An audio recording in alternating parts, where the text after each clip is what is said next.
Ya está reproduciendo este libro.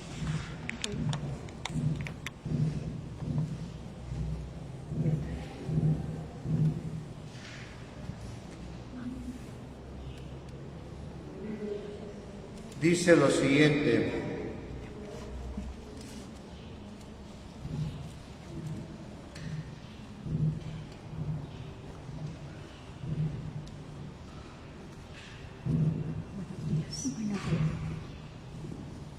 está desde el capítulo 6.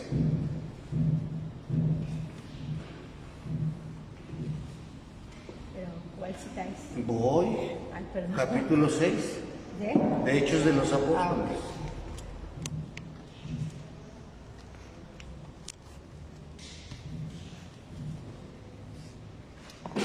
Desde el versículo 7. El mensaje de Dios se difundía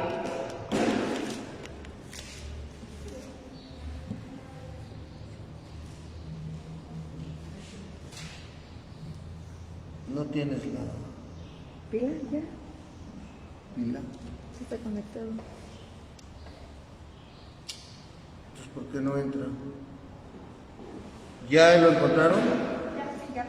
Versículo 8. Esteban, lleno de gracia y poder, hacía milagros y señales entre el pueblo. Voy a ir un poco más adelante.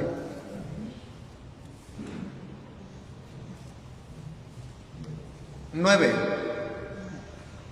Algunos miembros de la sinagoga de los emancipados, gente de Cirene y Alejandría, de Cilicia, y Asia,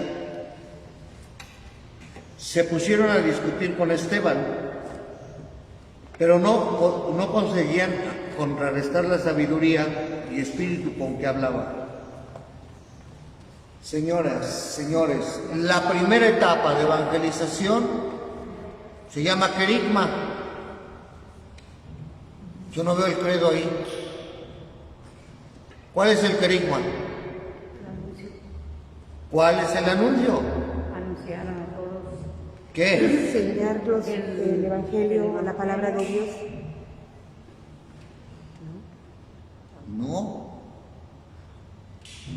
Quítense el chip de escuela, por favor. ¿Qué fue lo que vino a hacer Jesús?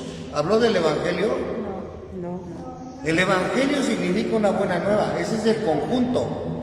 ¿Pero qué vino a anunciar Jesús? La doctrina. Amarnos unos a los otros. Servir. La resurrección y la vida. ¿La qué? La resurrección y la vida.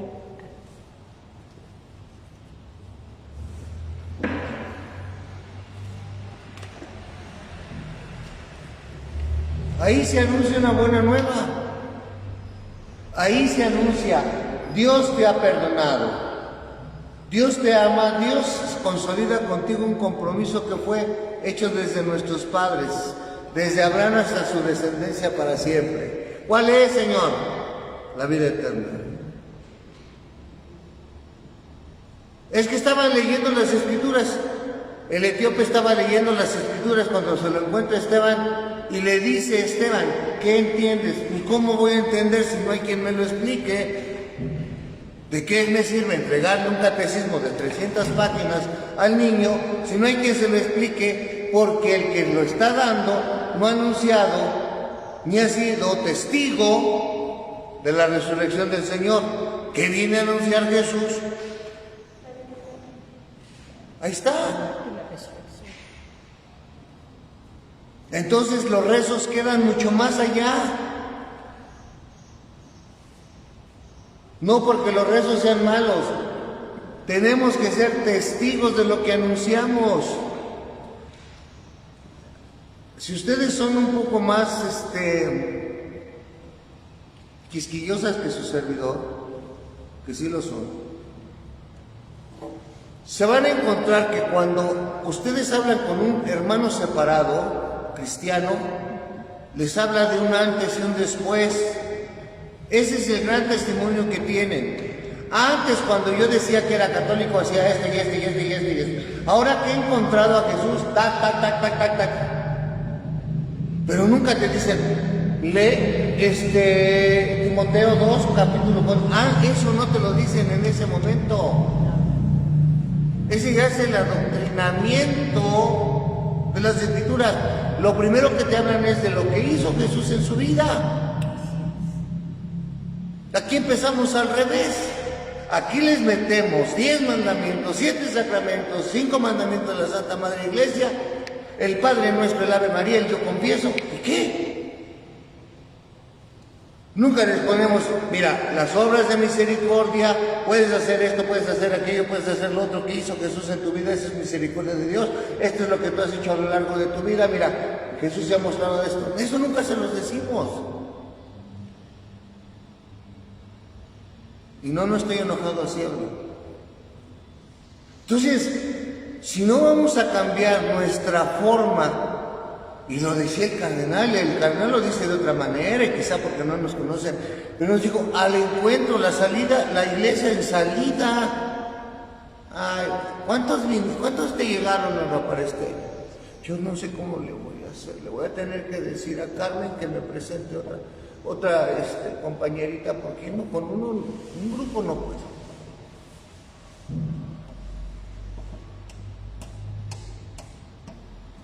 ¿Y dónde vamos a hacer? ¿Y quién nos va a enseñar? Y estamos en lo didáctico y poco en lo contextual. El contexto nos dice, estos niños están empezando a amar a Jesús, es que les enseñamos a que amen a Jesús. ¿Con qué? ¿Con que se aprendan esto van a amar a Jesús? No, señores. No. Me van a decir ustedes, entonces ¿cómo le hacemos? Yo no puedo hablar del amor de Dios, como cada quien en sus diferentes circunstancias. Primero hay que estar convencidos de que Dios verdaderamente nos ama. Eso es lo que hay que estar convencidos. O sea, si ustedes van a un proceso, lo voy a poner ahorita,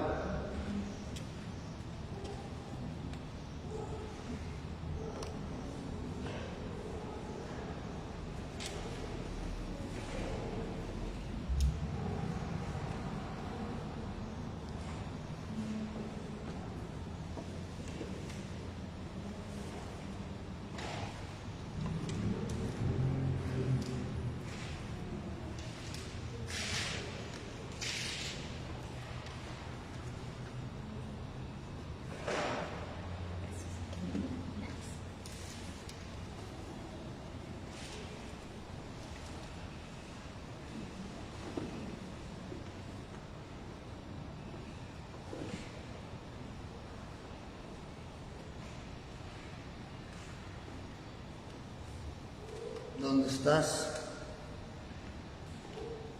Aquí está.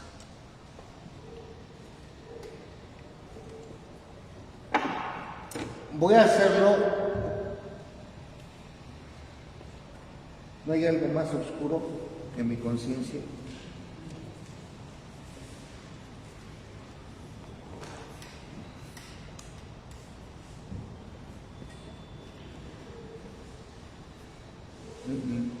A ver, hijo, aparte de que le subas ¿cómo se llama? La letra, a ver si se puede oscurecer un poco. ¿No? ¿Cómo cerramos? Bueno, la voy a tratar de leer. Dice: la catequesis tiene un carácter propio. ¿En qué consiste? ¿Cuáles son sus dimensiones o tareas de la catequesis? ¿Cómo actualizar hoy la enseñanza especial de Jesús a sus discípulos? La enseñanza no significa solamente el parámetro conocido como siéntense. Jesús nunca les dijo a sus discípulos, a ver, tomen una silla y siéntense, hoy les voy a enseñar. No, Jesús fue predicando con el ejemplo en el diario vivir. Por eso es enseñanza. Si nosotros no rompemos con el contexto de enseñanza, pupitre, alumno, maestro, vamos a perder. Un médico no se hace médico tan solo en las aulas, se hace en un sanatorio, se hace atendiendo gentes. Un mecánico no se hace mecánico sino hasta que empieza a desarmar motores. Una pastelera no se sabe todas las recetas del mundo, empieza a tener y agarrar sazón a un pastel hasta que echa a perder muchas veces kilos de harina y litros de leche.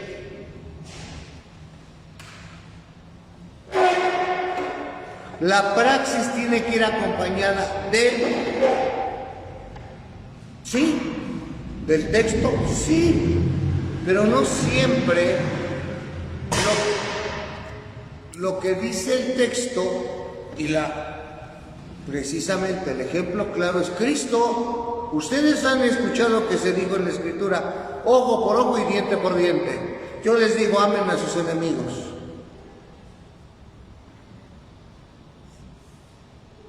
Citó la Escritura, sí, se la sabía muy bien, y sin embargo viene a romper con ese esquema. ¿Qué les enseñaba? No les enseñaba a pescar, ellos eran mejores pescadores que Jesús. No les enseñaba a recaudar fondos, eso lo tenía Mateo. Les enseñaba en la vida práctica lo que él vino a ejercer, perdón y misericordia. ¿Qué es lo que tenemos que enseñarle a toda nuestra gente en todas las edades? Esto que tú me preguntabas,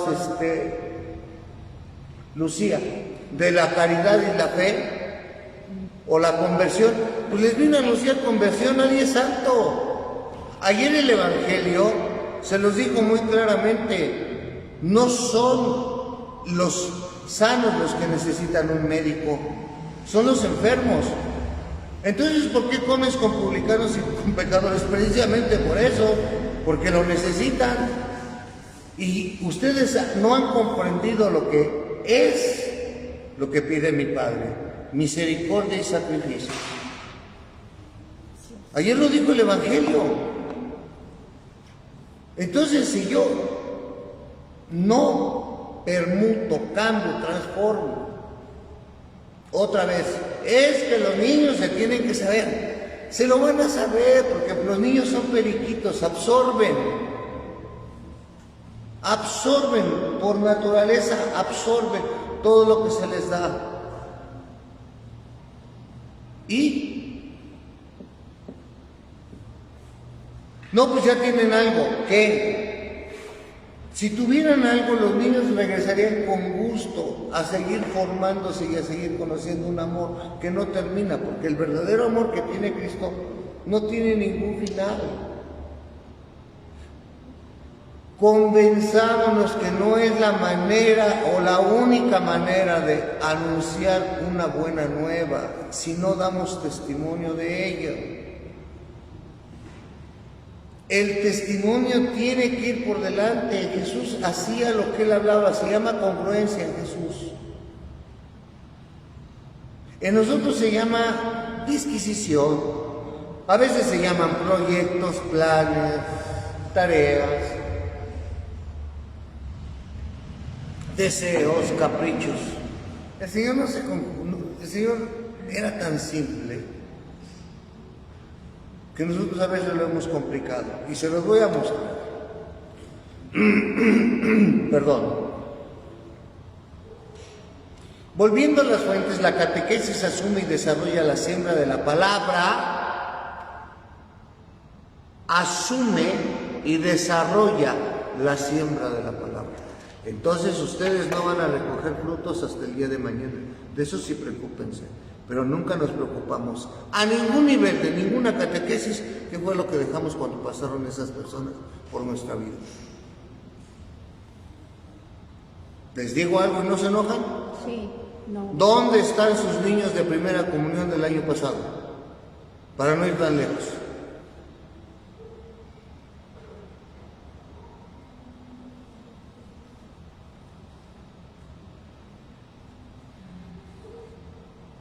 ¿Quieren que se los ponga en otro tipo de pastoral? ¿Dónde están los que se casaron hace 5 años aquí? Porque a lo mejor hubo alguna vez una boda aquí hace 5 años, no lo sé. Y si no es aquí, en cualquier otra parroquia. ¿Dónde están los jóvenes que algunas veces hace 10 años por lo menos iban de campamento a vivir un retiro y tocaban la guitarrita y cantaban en el coro? ¿Dónde están?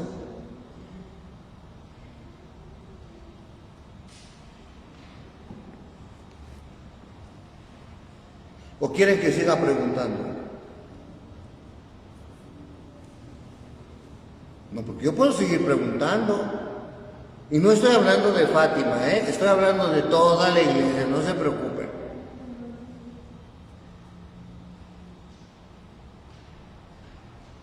¿Dónde están las asociaciones piadosas?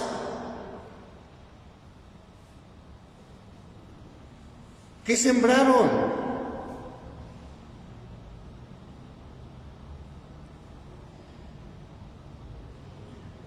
Ya mejor le dejo así, ¿verdad? Porque como que ya se enojaron conmigo. No, pero sí. Dice Lucía, no, pero sí. No, yo creo que simplemente estamos la verdad lo que aprendiendo está de lo diciendo. que se nos está diciendo. Pues, estoy hablando del proceso normal, Palabra en un proceso de crecimiento y maduración que produce fruto.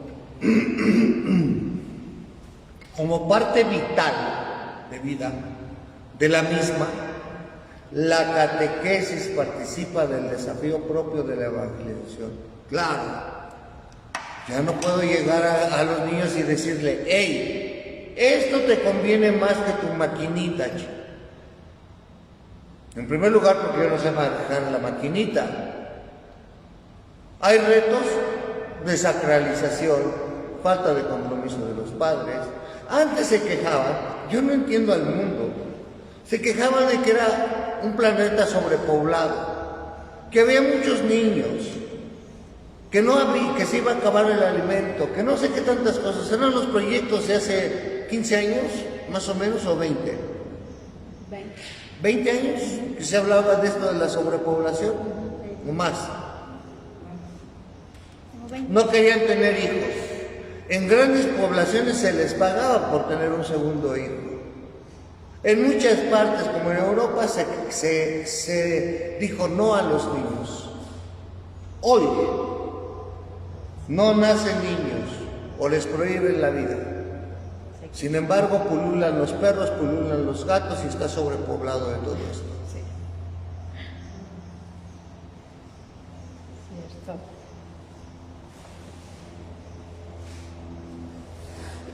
Perdón.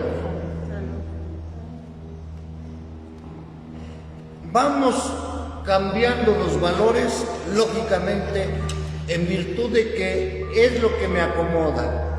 Y lo decimos así. De la moda lo que me acomoda. No, pues te acomodan muchas otras cosas como no tener el compromiso filial de lo que es evangelizar, lo que es llevar una buena nueva. Dice, pretende, la evangelización pretende hacer madurar una fe inicial y un educar, conducir. Esto es lo que, por favor, subrayenlo. Educar significa conducir al verdadero discípulo. Jesús los llevaba, Jesús les decía, Jesús se comprometió con cada uno de ellos diciendo a cada uno lo que le correspondía. Los conocía por su nombre, los conocía en sus efectos. los condujo y les dijo: esto no me lo entienden ahorita, lo entenderán después con la fuerza del Espíritu. Ustedes me dirán: los conozco. Pero hay que dedicarle tiempo a Dios. Cuando decimos, por desgracia, tiempo a Dios, pensamos que tenemos que estar todo el tiempo en el templo. No, hermanos. Conocer a Dios significa conocer al prójimo. Porque ahí la fe refleja precisamente la presencia de Dios. Con sus retos, con su enseñanza, con su compartir. Jesús hacía eso. Miren, me van a tener que leer un libro, con todo respeto, que les va a parecer muy denso, pero no está tan denso. Jesús, el primer tomo, de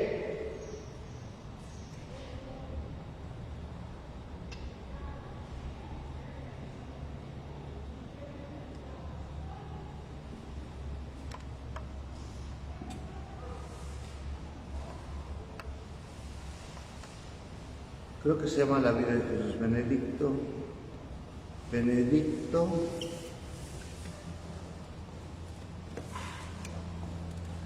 ¿dónde están las demás hijas de Israel?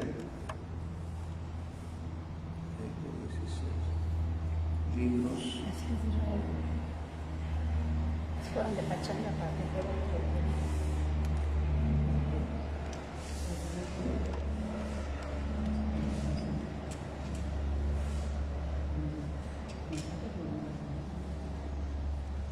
Jesús de Nazaret se llama, el primero.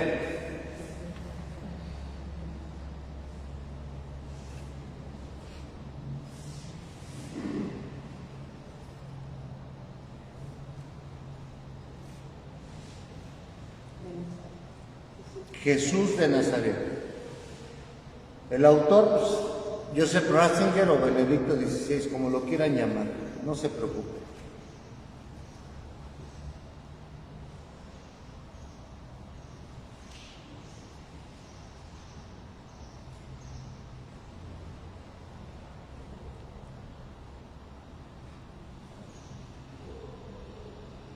Ese primer tomo, porque son 3, ese primer tomo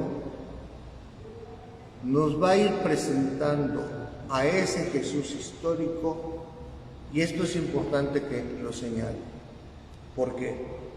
Porque ha habido muchos autores teólogos que presentan con el siguiente título algunas obras, para diferenciar, para aquellos que no entienden que la misma persona de Jesús es tan humano como tan divino.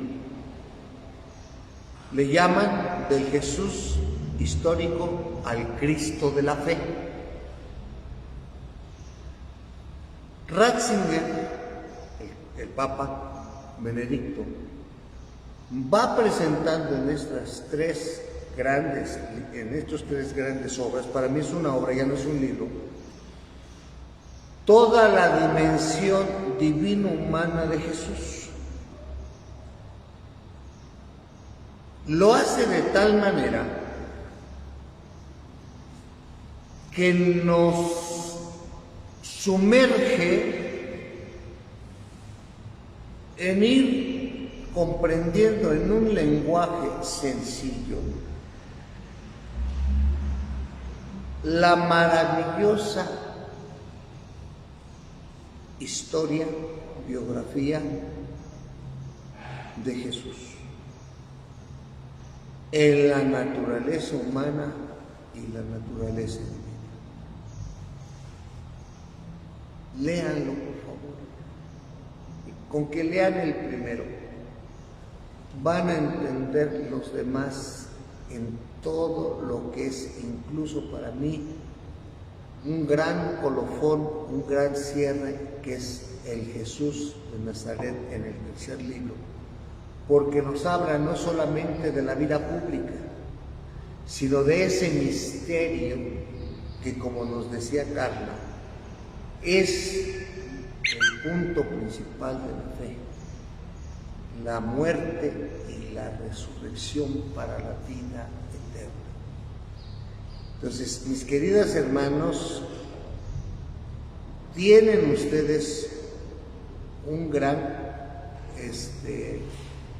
tiempo por delante para que conllevemos esta etapa donde nos encontramos.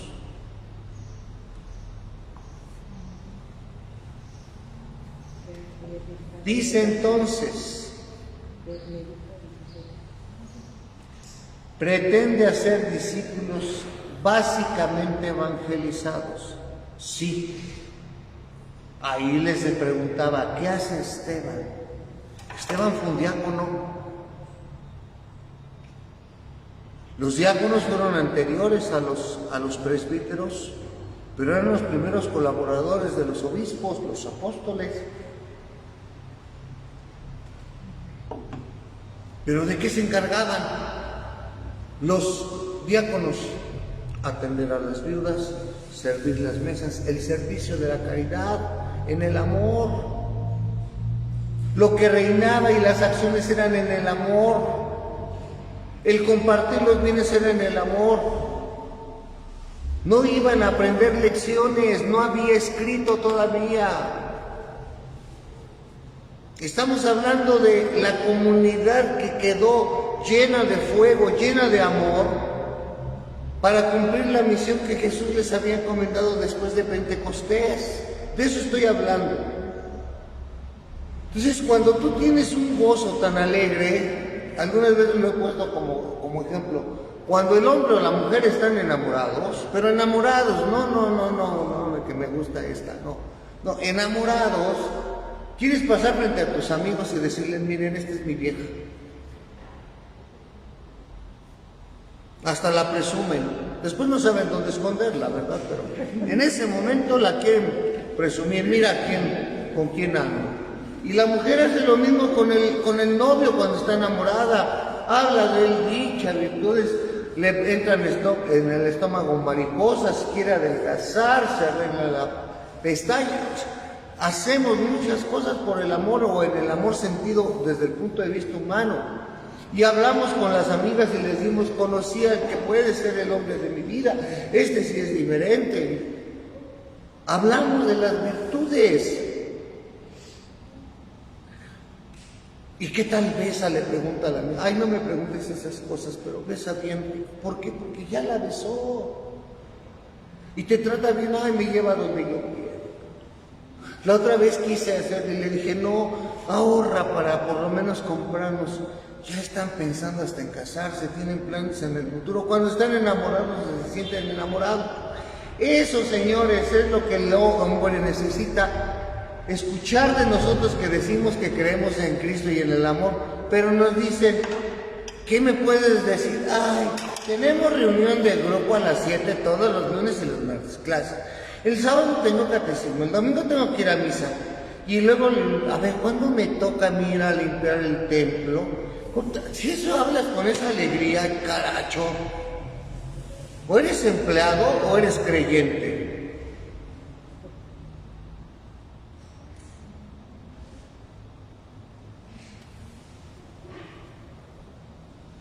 Fue pregunta. Pues ahí no hay amor a lo que hacemos, entonces. La catequesis asume y desarrolla la evangelización primera. El primer anuncio se llama precatecumenado. ¿De qué voy a hablar? En esta primera etapa es fundamental la acogida de quien se acerca al Evangelio.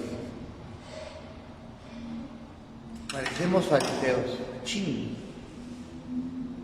Escuela de pastoral. Hablo de todos los grupos, no estoy hablando de nadie en particular, porque luego empiezan. A nosotros no nos quieren. Padre, ¿nos da permiso de ir a hacer la pesca? Pues hazla. Agarran la tribuna. Traen hojas como si fueran a apuntarse 300, aunque se les apunte uno, Dios. Y están ahí. ¿A qué le invito, hermana? Mire, son los domingos, son 2 horas nada más de su tiempo. Al final del día, ni entramos bien, ni dejamos entrar. ¿Qué estudiaste para ser catequista? ¿Quién te preparó?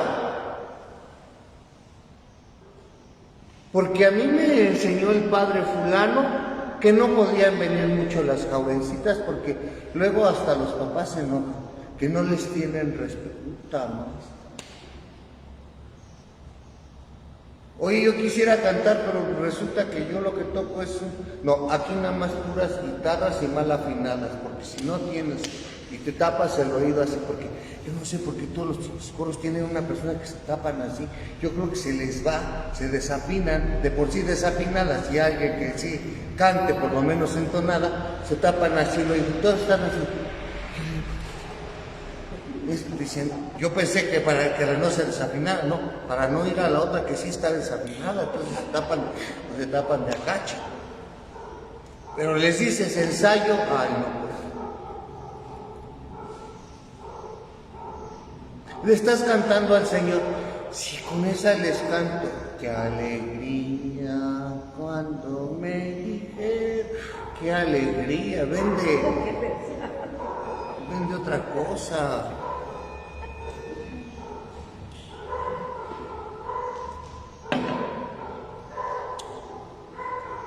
Continúo. Y en este contexto, una primera comunicación de la experiencia de fe. O sea, como nos ven, nos van a tratar. ¿De dónde vienes de misa? Pues no, que allá se... Pues sí. Pero es que siempre es lo mismo. El padre que relee y relee. ¿No se saben ese chiste de que llegó una viejita así tipo crucita a la sacristía y le dijo, padre, lo felicito, habla usted divinamente? Y el padre pues lógicamente se sintió halagado, ¿no? ¿Cuál fue la parte de la homilía que más te gustó? Que le dice crucita, ninguna. Pues, ¿qué entendiste? Nada. Entonces, ¿por qué dices que hablo divinamente? Dice, porque solamente Dios lo entiende. Nosotros nos quedamos igual o peor.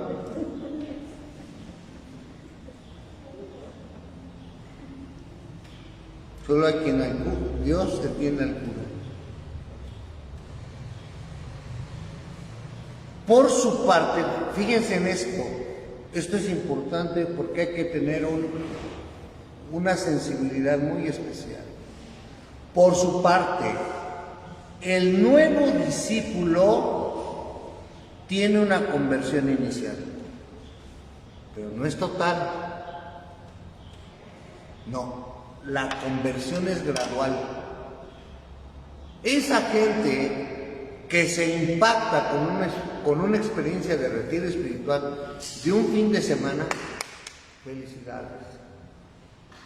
Pero no porque fue un retiro, ya es santa, ni va a borrar toda su inexperiencia y su falta de conocimiento de años. Porque ya cuando termina el concierto, el retiro, perdón, muchas veces ya se siente redentora y dice con mucha facilidad, ahorita que salga, voy a ir con mi comadre que necesita este retiro. Primero vívelo tú, hija, y después das tus beneplácitos a ver quién lo merece y quién no lo merece. ¿No mejoró, ves? No, apenas es una conversión. La palabra conversión viene de una palabra griega que se llama metanoia. Metanoia, que significa volver al origen.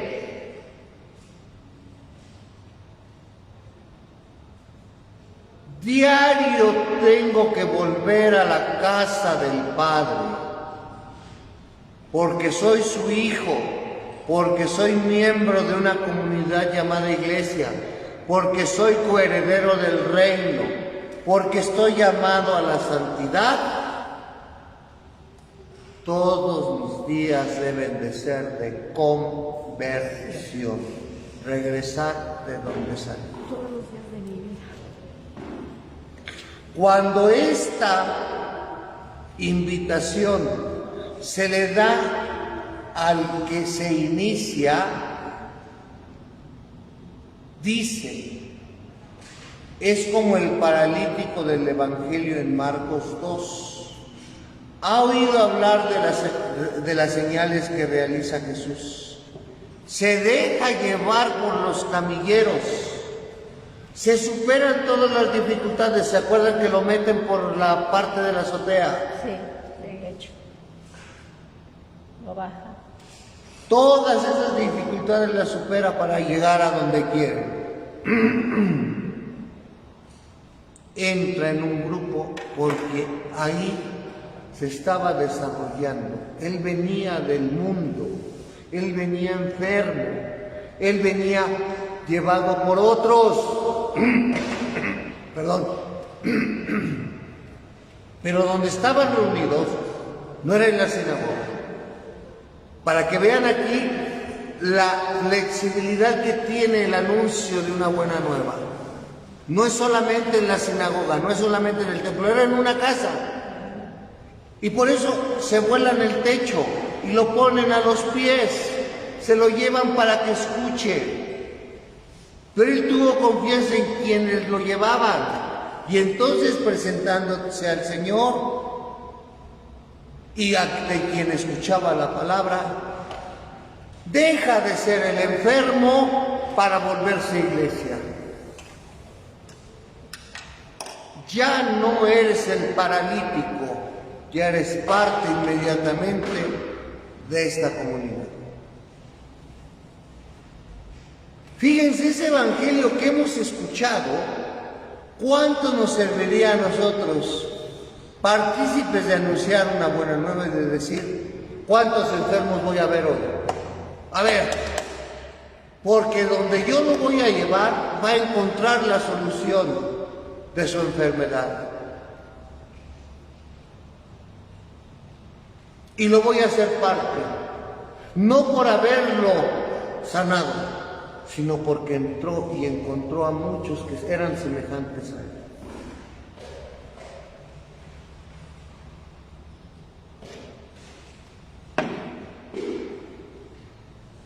A veces nos quedamos en lo clásico. Jesús, por su voluntad, hizo un milagro. Entre todos los milagros que hizo, como en la multiplicación de los panes, como el milagro. Espérate, sí, pero ve el contexto de lo que realizó, la participación de mucha gente para que Jesús actuara, la disponibilidad incluso del enfermo. Todo esto hay que analizarlo, mis queridos hermanos, en medio de un mundo que necesita ser analizado, y no solamente es te doy las cosas por dártelas, no porque sea malo lo que te voy a dar, al contrario, porque tienes que apreciar lo que se te da. Porque el regalo de la vida ya en sí es un milagro. Porque ya en sí, mis queridos hermanos, cuando volvemos a la vida después de un descanso nocturno, es una nueva oportunidad de evangelizar, de salvar a otros. Y continúo, por favor.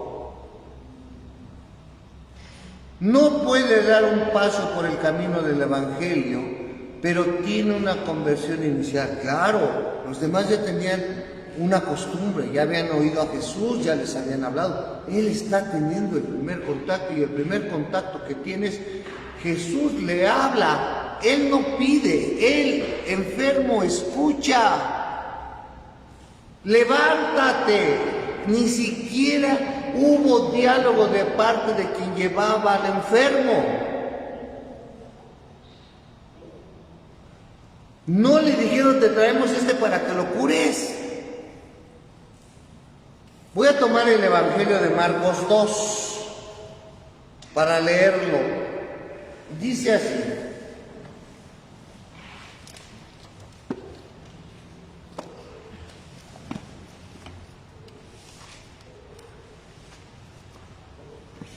después de unos días volvió a Cafarnaúm. La gente se enteró de que estaba en casa. Se reunieron tantos que no quedaba sitio ni siquiera junto a la puerta.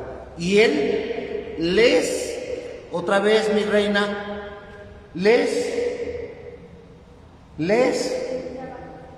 Carlita, dile a Cruz, ¿qué? Anunciaba la palabra, anuncio. Llegaron unos trayendo un paralítico entre 4. Como no lograban acercárselo, y por el gentío, levantaron el techo encima de donde estaba Jesús, y por el boquete que hicieron, ya me los imagino, bajando cuando ves a los albañiles bajando los botes de cemento, así como descolgaron la camilla en que yacía el paralítico. Viendo Jesús la fe que tenía, le dijo: ¿a quién? ¿A quién le dijo? Al paralítico. No les preguntó a los que lo llevaban: ¿por qué me lo trajeron?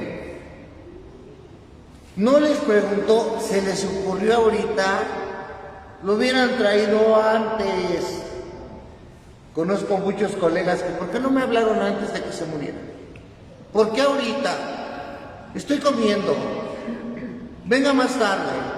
Desde ahí, y lo digo por los curas, desde ahí empezamos a ser pocos discípulos. O sea, es más importante mi comida que ir a ver a un enfermo, que ir a darle la confesión. Jesús no hace esto. Oigan, sería un buen tema para el retiro de curas, ¿verdad? Ya me lo voy a contar. Viendo Jesús la fe que tenía, le dijo al paralítico. Fíjense, no sé qué traducción traiga allá, pero le dice en esta traducción: hijo.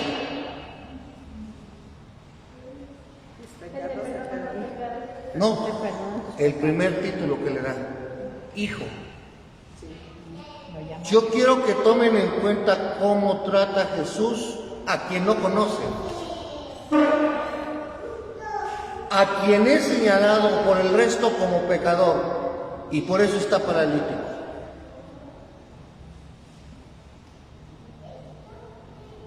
Es el único capaz de decirle y tratarlo con familiaridad: hijo. No le dice desconocido, no lo llama ni siquiera por su nombre, porque no ha llegado a ese conocimiento, pero sí lo trata de una manera paternal: hijo.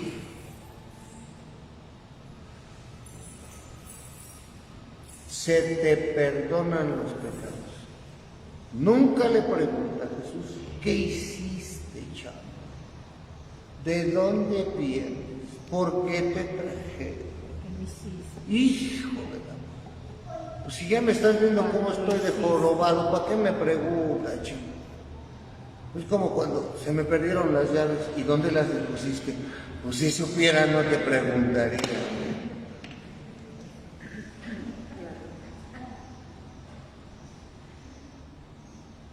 Pues,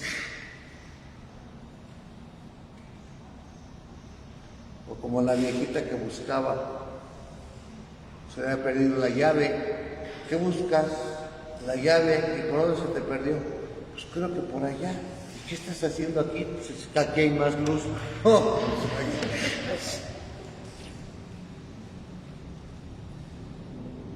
Unos letrados, hay de todo para el Señor. Letrado significa hombres preparados, estaban ahí sentados y discurrían en su interior, es decir, les faltaban, no puedo decirlo, pero ustedes sí. Discurrir en su interior es estar buscando el chisme, haciendo conjeturas. ¿Por qué vino? ¿A qué vino? Si yo la conozco, si yo también lo conozco, si le pegaba a su mujer, si es esto, si es aquello, si debería de estar mejor cocinando, porque por eso la dejó el marido, hija de Dios. Discurrían en su interior como discurrimos todos.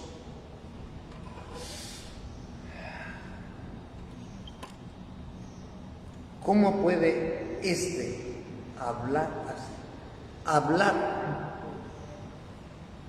La fuerza de la palabra, señores, se ha perdido hoy en día con el valor humano. Yo les he dicho a ustedes que en el sacramento del matrimonio en la Iglesia Católica, la pregunta que realizan en ese momento novio, sacramentalmente, a la novia, en ese momento sacramentalmente, de ¿me aceptas como tu esposo para toda la vida? Es el valor del matrimonio. No anillos, no lazo, no armas. La palabra es la fuerza del sacramento. Los demás son los signos del compromiso. Por eso también les digo, con quien te casas es con fulanito, no con Dios. Porque quien te preguntó a ti fue fulanito. No bajó Jesús desde la cruz y te dijo, ¿te quieres casar conmigo para hacerte próspero? No, fue fulanito de tal ante toda la bola de gorrones en ese momento y del cura también, que es un testigo cualificado para decir sí es cierto. Yo fui testigo de que le pidió a ella que se casara y esta le dijo que sí. A ver, quítenos la testificación de lo que fuimos evento. ¿Se dan cuenta cómo es la fuerza de la palabra? Pues para Jesús también la fuerza de la palabra es suficiente y le dice, ¿quién puede perdonar pecados sino solo Dios? ¿Por qué piensan así en su interior? La pregunta de Jesús es certera. ¿Por qué piensan así? ¿Por qué masculino? ¿Por qué tanto chisme? Por eso les he dicho a ustedes que me choca una palabrita. Dice. Se dice el pecado, pero no el pecado.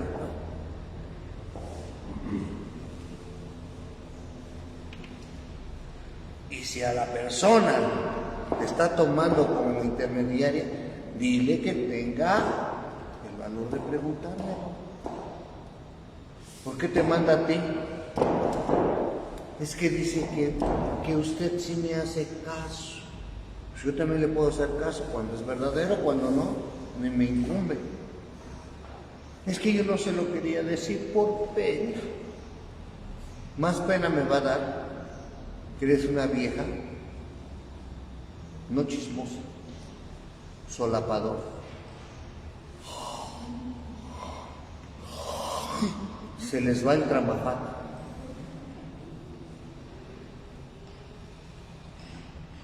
Tengan cuidado de convertirse en cómplices.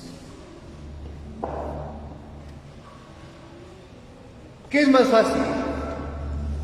Decir al paralítico, ¿se te perdonan los pecados? O decir, levántate, toma tu camilla y camina. ¿Qué es más fácil? Levántate. Los pone en una encrucijada, porque no sana sino solo Dios, y porque no perdona sino solo Dios. Pero ¿qué causa más escándalo? El perdón de los pecados. Porque han caído, y esto es a donde quiero que lleguen, han caído a un puritanismo que es dañino.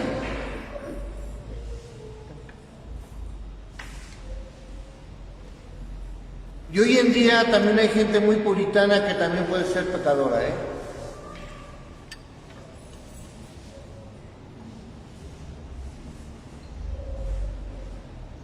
tengan mucho cuidado con descubrir la voluntad de Dios a quedar bien con los hombres.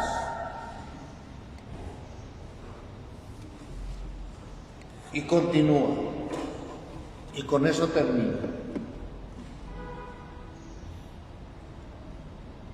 Pero para que sepan que el Hijo del Hombre tiene autoridad para perdonar pecados en la tierra, dijo al paralítico: yo te lo mando. Levántate, toma tu camilla y vete a tu casa. Pero incluye las dos realidades. Yo a ustedes, que les cause escándalo, les voy a demostrar que el Hijo del Hombre puede perdonar pecados. Lo que él necesitaba no era el perdón de unos pecados, necesitaba la salvación física. ¿Y saben entonces lo que realiza Jesús en este mensaje? Que no todas las enfermedades son consecuencias del pecado. Aspecto que el judío no puede entenderlo. Pero también el Señor nos da a entender que el milagro de la sanación es poder de Dios. No olvidan ni lo uno ni lo otro.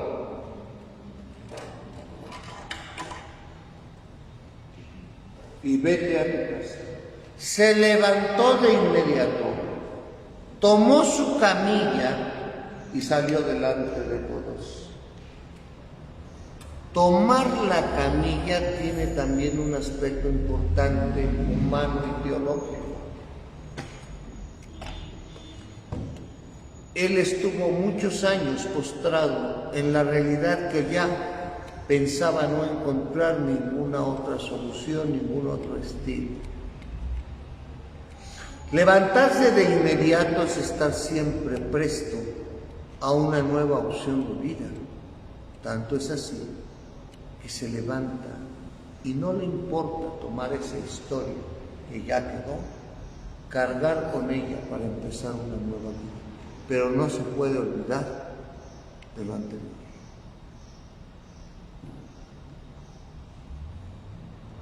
¿Para qué le va a servir lo anterior? Para darse cuenta de varias realidades. La primera, que Dios perdona los pecados, que Dios es vida, que Dios tiene una nueva oportunidad, que esta nueva vida Él la puede ejercer, que es un hombre libre, que no está atado, y ahora ya no depende de nadie, depende de sí ante la entrega.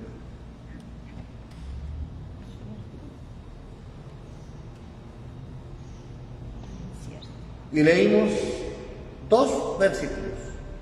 Y hemos escuchado este Evangelio de diferentes maneras, pero nunca nos hemos dado el tiempo de ver la grandeza de Dios, no solamente en su palabra, sino en la acción, y viceversa, la acción y la fuerza de la palabra, porque hay una unidad.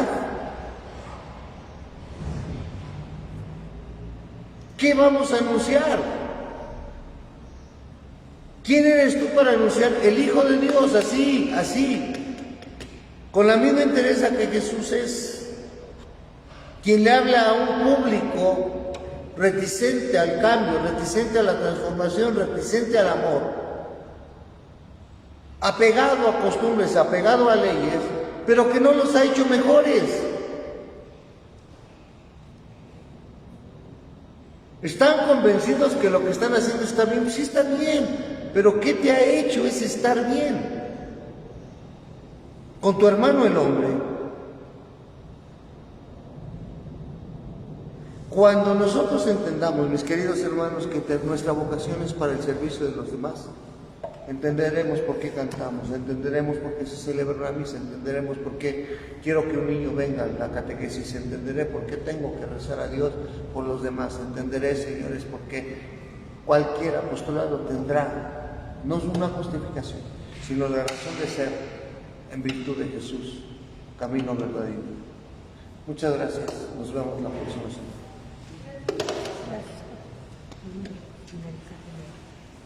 A mí me pasó de